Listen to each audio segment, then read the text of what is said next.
በቤት ውስጥ የጋራ ኃላፊነቶች የቤት ውስጥ ስራ ሴቶች ብቻ እንዲያከናውኑት የተገባ ነውን?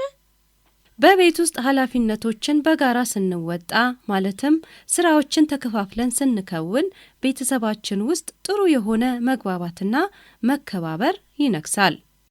ትብብር በቤተሰብ መካከል ያለውን ግንኙነት ያጠናክራል።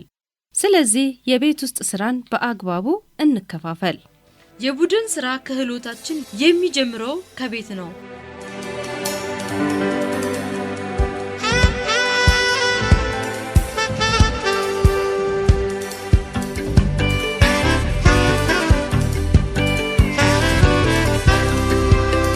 ይህንን መልእክት ያቀረብንላችሁ ከኢትዮጵያ ወንጌላዊት ቤተክርስቲያን መካነ ኢየሱስ ልማትና ማህበራዊ አገልግሎት ኮሚሽን ጋር በመተባበር ነው።